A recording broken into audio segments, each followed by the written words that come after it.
ಇನ್ನು ಒಬ್ಬ ಭಯೋತ್ಪಾದಕನ ರೀತಿ ನಡೆಸಿಕೊಂಡಿದ್ದಾರೆ ಅಂತ ಆಗ್ಲೇ ವಿಪಕ್ಷ ನಾಯಕರು ಹೇಳ್ತಾ ಇದ್ರು.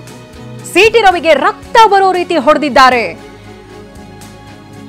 ರಾಜ್ಯದಲ್ಲಿ ಮಿನಿ ಪಾಕಿಸ್ತಾನ ಸೃಷ್ಟಿಯಾಗ್ತಾ ಇದೆ ಅಂತ ಆರ್ ಅಶೋಕ್ ಗುಡುಗಿದ್ದಾರೆ. ಕೊಲೆ ಪ್ರಯತ್ನವಾಗಿದೆ ಅಂತ ಸಿಟಿ ರವಿ ಕೂಡ ಹೇಳಿದ್ದಾರೆ. ಸರ್ಕಾರ ಕ್ಷಮಿಸಲಾರದ ತಪ್ಪನ್ನ ಮಾಡಿದೆ. ವಿಡಿಯೋ ಬಿಟ್ಟಿರೋದು ನಿಜಾನ ಸುಳ್ಳ ಅಂತ ಪ್ರಶ್ನೆ ಮಾಡಿದ್ದಾರೆ. ಅವರು ಮಾತಾಡಿದಾರ ಮಾತಾಡಿಲ್ಲ ಅನ್ನೋದು ತೀರ್ಮಾನ ಮಾಡೋದು ನ್ಯಾಯಾಲಯ ಅಥವಾ ಸಭಾಪತಿಗಳು ತೀರ್ಮಾನ ಮಾಡಬೇಕು. ಸಭಾಪತಿಗಳು ಈಗಾಗಲೇ ರೂಲಿಂಗ್ ಕೊಟ್ಬಿಟ್ಟಿದ್ದಾರೆ. ಅದರ ಬಗ್ಗೆ ಯಾವುದೇ ದಾಖಲೆಗಳು ನಮ್ಮ ಹತ್ರ ಇಲ್ಲ, ಅದರಿಂದ ಇದನ್ನು ಬಿಟ್ಟಿದ್ದೀರಿ, ಕೈ ಬಿಟ್ಟಿದ್ದೀರಿ ಅಂತ ಸಭಾಪತಿಯರು ರೂಲಿಂಗ್ ಕೊಟ್ಟಿದ್ದಾರೆ. ಕಾನೂನನ್ನು ಇವರೇ ಕೈ ತೆಗೆದುಕೊಂಡು ಈ ರೀತಿ ಒಬ್ಬ ಭಯೋತ್ಪಾದಕರ ರೀತಿಯಾಗಿ ಸಿ ಟಿ ರವಿಯವ್ರನ್ನ ನಡೆಸ್ಕೊಂಡಿರೋದು ನಾವು ಹೋರಾಟ ಮಾಡ್ತೀರಿ. ಈ ದೌರ್ಜನ್ಯಕ್ಕೆ ಕಾಂಗ್ರೆಸ್ ಬೆಲೆ ತೆರಬೇಕಾಗುತ್ತೆ.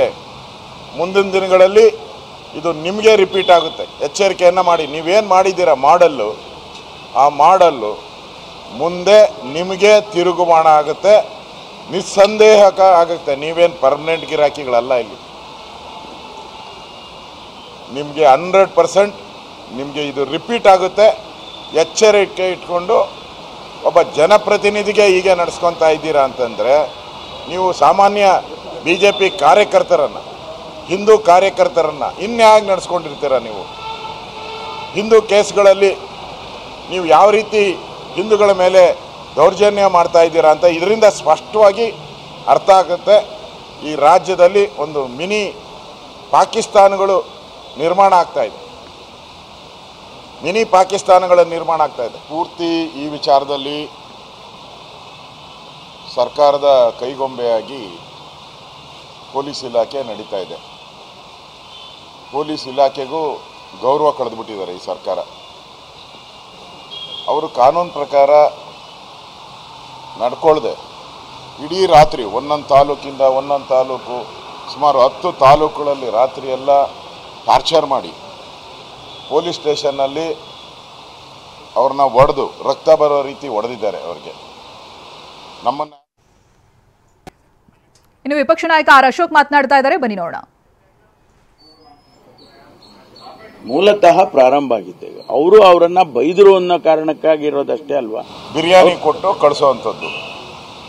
ಇಲ್ಲಿ ಸಿ ಟಿ ರವಿಯವರು ಸದನದ ಒಳಗಡೆ ಆಗಿರೋದು. ಇದು ಸದನದ ಒಳಗಡೆ ಆದರೆ ಸದನದ ಒಳಗಡೆ ಹಿಂದೆ ಸಿದ್ದರಾಮಯ್ಯನವರು ಏನೇನು ಅವ್ಯಾಚ ಪದಗಳನ್ನು ಬಳಕೆ ಮಾಡಿದ್ರು. ವಿಧಾನಸೌಧ ಬಾಗಿಲು, ಕೆಂಗಲ್ ಹನುಮಂತಯ್ಯನವರು ಮಾಡಿಸಂಥ ಆ ಬಾಗಿಲು, ಆ ರೋಸ್ವುಡ್ಡಲ್ಲಿ ಮಾಡಿರೋ ಬಾಗಿಲನ್ನ ಎಗರಿಸಿ ಒದ್ದು ಪಾಟ್ಗಳನ್ನೆಲ್ಲ ಒಡೆದಾಕಿದ್ರು. ಆಗ ನಾವೇನ ಕಂಪ್ಲೇಂಟ್ ಕೊಟ್ಟಿದ್ರೆ ಇವ್ರ ಮೇಲೆ. ವಿಧಾನಸಭೆ ಒಳಗಡೆ ಆಗಿರೋದು, ವಿಧಾನ ಪರಿಷತ್ ಒಳಗಡೆ ಆಗಿದ್ದು, ಅಲ್ಲೇ ತೀರ್ಮಾನ ಆಗಬೇಕು. ಸಭಾಧ್ಯಕ್ಷರು, ಸಭಾಪತಿಗಳ ಇದರಲ್ಲೇ ತೀರ್ಮಾನ ಆಗಬೇಕು. ಕಾನೂನು ಹಂಗೆ ಇರೋದು. ಆದರೆ ಈ ಕೇಸಲ್ಲಿ ಸರ್ಕಾರ, ಇಡೀ ಸರ್ಕಾರ, ಮುಖ್ಯಮಂತ್ರಿ, ಉಪಮುಖ್ಯಮಂತ್ರಿಗಳು ಪೊಲೀಸ್ ಇಲಾಖೆಯನ್ನು ತನ್ನ ಕೈಗೊಂಬೆ ಮಾಡಿಕೊಂಡು ನಿಮಿಷಕ್ಕೂ ಮಾಡಿದ್ದಾರೆ. 50 ಕಾಲ್ ಮಾಡಿದ್ದಾರೆ. 50 ಕಾಲು ಮುಖ್ಯಮಂತ್ರಿ, DCM, ಸಚಿವರು 50 ಕಾಲ್ ಮಾಡಿದ್ದಾರೆ. ಇದನ್ನು ದುರಾಡಳಿತ ಅಂತ ಹೇಳಬೇಕು, ಬೇರೆ ಏನು ಹೇಳಬೇಕು? ಇದನ್ನು ರಾಜಕೀಯ ಒತ್ತಡ ಅಂತ ಹೇಳ್ದಿರ. ಇದು ಚೆಕ್ ಮಾಡಿ, ನೀವು ತನಿಖೆ ಮಾಡಿಸಿ. DGನ ಇಲ್ಲೇ DGಯಿಂದನೂ ಫೋನ್ ಬಂದಿದೆ ಅವರಿಗೆ. ನಾವೇ ನೋಡಿದ್ರಿ, ಆ ಕಾಲ್ಗಳನ್ನೆಲ್ಲ ನೋಡಿದಿರಿ ನಾವು. ಅಂದರೆ ಪೊಲೀಸ್ ಇಲಾಖೆ ಸ್ವತಂತ್ರವಾಗಿ ಕೆಲಸ ಮಾಡುವಂಥ ಪರಿಸ್ಥಿತಿಯಲ್ಲಿಲ್ಲ. ಇದರಿಂದನೇ ಅವ್ರು ಮಾಡಿರೋ ಕಮಿಷನರ್ಗೆ, ಅಲ್ಲಿನ ಪೊಲೀಸ್ ಅಧಿಕಾರಿಗಳಿಗೆ ಮಾಡಿರೋ ಅಂಥ ರೆಕಾರ್ಡನ್ನು ಚೆಕ್ ಮಾಡಲಿ. ಯಾಕೆ ಮಾಡಿದ್ರು ಇವರು? ಇವ್ರಿಗೇನು ಅದರಲ್ಲಿ ಇಂಟ್ರೆಸ್ಟ್ ಇದೆ? ಪೊಲೀಸರು ತನ್ನ ಕಾನೂನನ್ನು ಅವ್ರು ಮಾಡಬೇಕು. ಒತ್ತಡ ಏರಿ ಈ ರೀತಿ ದೌರ್ಜನ್ಯ ಮಾಡಿರೋವಂಥದ್ದು ಅಕ್ಷಮ್ಯ ಅಪರಾಧ. ರಾಜ್ಯದ ಜನತೆ ಇದನ್ನು ನೋಡ್ತಾ ಇದ್ದಾರೆ. ಅವರು ಮಾತಾಡಿದಾರ ಮಾತಾಡಿಲ್ಲ ಅನ್ನೋದು ತೀರ್ಮಾನ ಮಾಡೋದು ನ್ಯಾಯಾಲಯ ಅಥವಾ ಸಭಾಪತಿಗಳು ತೀರ್ಮಾನ ಮಾಡಬೇಕು. ಸಭಾಪತಿಗಳು ಈಗಾಗಲೇ ರೂಲಿಂಗ್ ಕೊಟ್ಬಿಟ್ಟಿದ್ದಾರೆ ಅದ್ರ ಬಗ್ಗೆ. ಯಾವುದೇ ದಾಖಲೆಗಳು ನಮ್ಮ ಹತ್ರ ಇಲ್ಲ, ಅದರಿಂದ ಇದನ್ನು ಬಿಟ್ಟಿದ್ದೀರಿ, ಕೈ ಬಿಟ್ಟಿದ್ದೀರಿ ಅಂತ ಸಭಾಪತಿಯರು ರೂಲಿಂಗ್ ಕೊಟ್ಟಿದ್ದಾರೆ. ಕಾನೂನನ್ನು ಇವರೇ ಕೈ ತೆಗೆದುಕೊಂಡು ಈ ರೀತಿ ಒಬ್ಬ ಭಯೋತ್ಪಾದಕರ ರೀತಿಯಾಗಿ CT ರವಿ ಅವ್ರನ್ನ ನಡೆಸ್ಕೊಂಡಿರೋದು ನಾವು ಹೋರಾಟ ಮಾಡ್ತೀರಿ. ಈ ದೌರ್ಜನ್ಯಕ್ಕೆ ಕಾಂಗ್ರೆಸ್ ಬೆಲೆ ತೆರಬೇಕಾಗುತ್ತೆ. ಮುಂದಿನ ದಿನಗಳಲ್ಲಿ ಇದು ನಿಮಗೆ ರಿಪೀಟ್ ಆಗುತ್ತೆ. ಎಚ್ಚರಿಕೆಯನ್ನು ಮಾಡಿ. ನೀವೇನು ಮಾಡಿದ್ದೀರ ಮಾಡಲ್ಲು, ಆ ಮಾಡಲ್ಲು ಮುಂದೆ ನಿಮಗೆ ತಿರುಗುಮಾಣ ಆಗುತ್ತೆ, ನಿಸ್ಸಂದೇಹಕ ಆಗುತ್ತೆ. ನೀವೇನು ಪರ್ಮನೆಂಟ್ ಗಿರಾಕಿಗಳಲ್ಲ. ಇಲ್ಲಿ ನಿಮಗೆ 100% ನಿಮಗೆ ಇದು ರಿಪೀಟ್ ಆಗುತ್ತೆ. ಎಚ್ಚರಿಕೆ ಇಟ್ಕೊಂಡು ಒಬ್ಬ ಜನಪ್ರತಿನಿಧಿಗೆ ಹೀಗೆ ನಡೆಸ್ಕೊತಾ ಇದ್ದೀರಾ ಅಂತಂದರೆ ನೀವು ಸಾಮಾನ್ಯ BJP ಕಾರ್ಯಕರ್ತರನ್ನು, ಹಿಂದೂ ಕಾರ್ಯಕರ್ತರನ್ನು ಇನ್ಯಾಗ ನಡೆಸ್ಕೊಂಡಿರ್ತೀರ ನೀವು? ಹಿಂದೂ ಕೇಸ್ಗಳಲ್ಲಿ ನೀವು ಯಾವ ರೀತಿ ಹಿಂದೂಗಳ ಮೇಲೆ ದೌರ್ಜನ್ಯ ಮಾಡ್ತಾ ಇದ್ದೀರಾ ಅಂತ ಇದರಿಂದ ಸ್ಪಷ್ಟವಾಗಿ ಅರ್ಥ ಆಗುತ್ತೆ. ಈ ರಾಜ್ಯದಲ್ಲಿ ಒಂದು ಮಿನಿ ಪಾಕಿಸ್ತಾನಗಳು ನಿರ್ಮಾಣ ಆಗ್ತಾ ಇದೆ. ಮಿನಿ ಪಾಕಿಸ್ತಾನಗಳ ನಿರ್ಮಾಣ ಆಗ್ತಾ ಇದೆ. ನಿನ್ನೆ ನಾನು, ಬೆಲ್ಲದ್ದವರು, ನಮ್ಮ ಸುನೀಲ್ ಅವರು, ಯತ್ನಾಳ್ ಅವರು, ವಿರೋಧ ಪಕ್ಷದ ನಾಯಕರಾದಂಥ ಚಲವಾದಿಯವರು, ನಮ್ಮೆಲ್ಲ ಶಾಸಕರುಗಳು ಇಷ್ಟು ಜನ ಇದ್ದರೂ ಕೂಡ ನಾವು ಜನಪ್ರತಿನಿಧಿಗಳು ನಮ್ಮನ್ನೇ ಸ್ಟೇಷನ್ ಒಳಗಡೆ ಬಿಟ್ಟಿಲ್ಲ. CT ರವಿಯವರಿಗೆ ಟಾರ್ಚರ್ ಮಾಡ್ತಾ ಇದ್ದಾರೆ. ಒಳಗಡೆ ಹಲ್ಲೆ ಮಾಡೋದು, ಹೊಡೆಯೋದು, ಇದೆಲ್ಲವನ್ನ ಮಾಡಿದ್ದಾರೆ.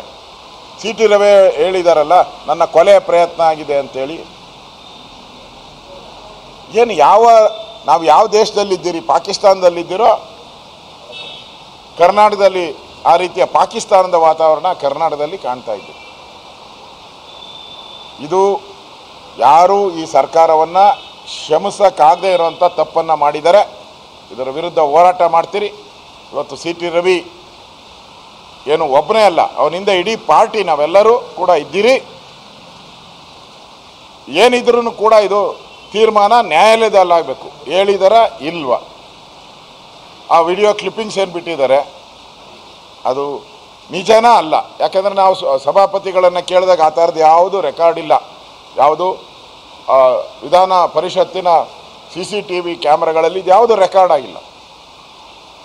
ಸರ್, ಈಗ DK ಶಿವಕುಮಾರ್ ಅವರು ಬೆಳಿಗ್ಗೆ ಹೇಳ್ತಾರೆ, ಸಭಾಪತಿಯವರ ರೂಲಿಂಗ್ ಕೊಟ್ಟಿದ್ದು ನಿರ್ಧಾರನೂ ಸರಿ ಇಲ್ಲ, ಅವ್ರು ಏಕಮುಖವಾಗಿ ಮಾಡಿದ್ದಾರೆ, ಅಲ್ಲೇ ತೀರ್ಮಾನ ಮಾಡಿ ಚರ್ಚೆ ಮಾಡಿ ಅಂತೆ ಅವ್ರು ಹೇಳೋದು. 12 ಸಲ ಅಂದಿದ್ದಾರೆ. ಇದ್ರ ಬಗ್ಗೆ ದಾಖಲೆ ಇದಾವೆ, ನಾನು ಕೊಡ್ತೀನಿ BJP ಅವ್ರಿಗೆ, ಅವ್ರ ಹತ್ರ ಇಲ್ಲ ಅಂದ್ರೆ. ದಾಖಲೆ ಅವ್ರು ಕ್ರಿಯೇಟ್ ಮಾಡ್ಕೊಳೋ ದಾಖಲೆ ಅಲ್ಲ. DK ಶಿವಕುಮಾರ್ ಅಂಡ್ ಕಂಪನಿ ದಾಖಲೆಗಳನ್ನು